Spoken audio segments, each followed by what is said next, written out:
આ છે જામનગર અને જામનગરના સાંસદ પૂનમબેન માંડમે કરેલા કામોનો ભરથાર. જામનગર જે રીતના વિકાસના પંથે જઈ રહ્યું છે એની આ વળવી વાસ્તવિકતા છે.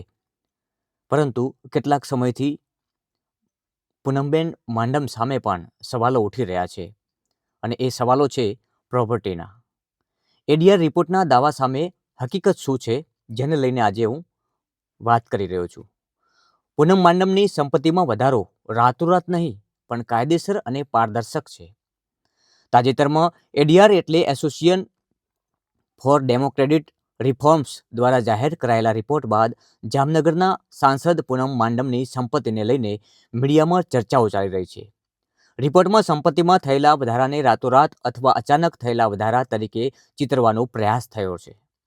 જોકે જ્યારે નાણાકીય આંકડાઓ, આવકવેરાના રિટર્ન અને બજારની વાસ્તવિકતા તપાસીએ છીએ ત્યારે સત્ય કંઈક અલગ જ બહાર આવે છે. હકીકત એ છે કે આ સંપત્તિનો વધારો કોઈ જાદુઈ નથી, પરંતુ છેલ્લા 10 વર્ષના વ્યવસ્થિત ફાઇનાન્શિયલ પ્લાનિંગ, કાયદેસરની આવક અને બજાર મૂલ્યમાં થયેલા વધારાનું પરિણામ છે. ગ્રોસ વેલ્યુ વિરુદ્ધ નેટ વેલ્યુ. અડધું સત્ય ભ્રામક પણ હોય છે. કોઈપણ વ્યક્તિની આર્થિક સ્થિતિ માત્ર તેની કુલ સંપત્તિ જોઈને નક્કી ન કરી શકાય. તેની સામે રહેલી લોન અને જવાબદારીઓ પણ જોવી પડે.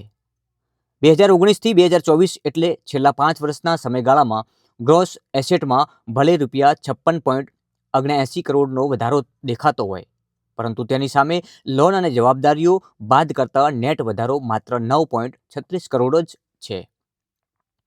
આ વધારો મુખ્યત્વે છેલ્લા 5 વર્ષમાં ભરેલા ઇન્કમ ટેક્સ રિટર્ન મુજબની આવક ₹7.80 કરોડ ટેક્સ ચૂકવ્યા બાદ કારણે છે. બાકીનો વધારો જ્વેલરી અને શેરના બજાર ભાવ વધવાને કારણે છે. 10 વર્ષનું સરવૈયું, પારદર્શક હિસાબ. જો આપણે માત્ર પૂનમ માંડમ નહીં પરંતુ તેમના પતિ અને હૂફ હિન્દુ અનડિવાઇડેડ ફેમિલી એમ સંયુક્ત રીતે છેલ્લા 10 વર્ષનો હિસાબ જોઈએ તો ચિત્ર વધુ સ્પષ્ટ થાય છે. છેલ્લા 10 વર્ષમાં કુલ સંપત્તિ ₹130 કરોડનો વધારો થયો છે, પરંતુ તેની સામે દેવું, લોન પણ ₹46.75 કરોડ વધ્યા છે.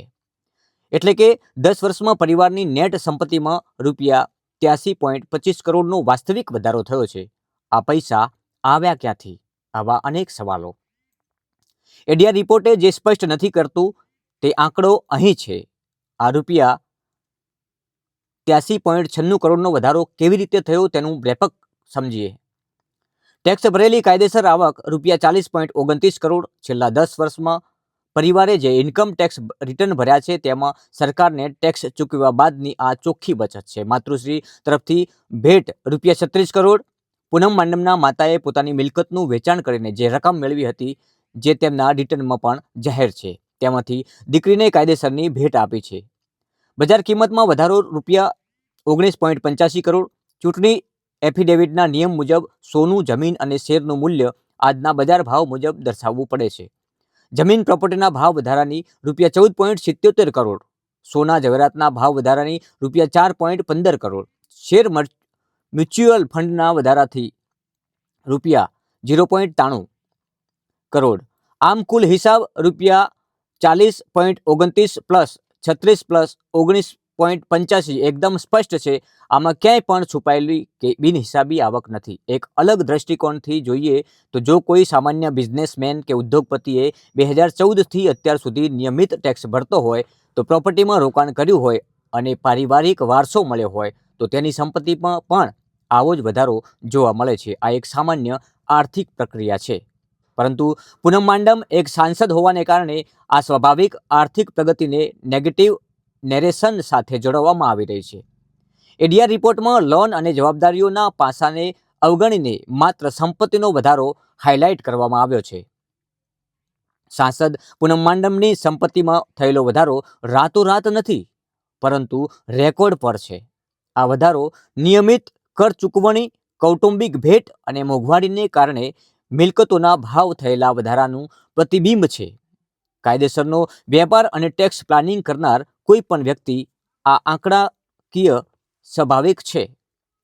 પૂનમબેન માંડવ સામે ઉઠેલા સવાલોનો આ જડબાતોડ જવાબ પણ છે અને એડીઆરના રિપોર્ટ્સના દાવા સામે આ સત્ય અને હકીકત છે.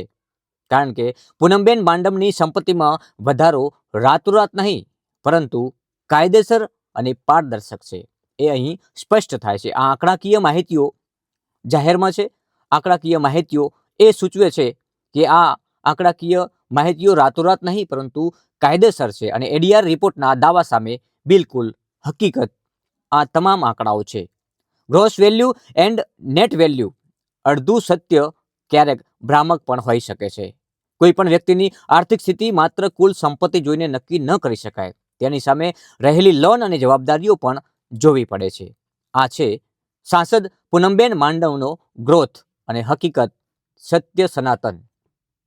નમસ્કાર.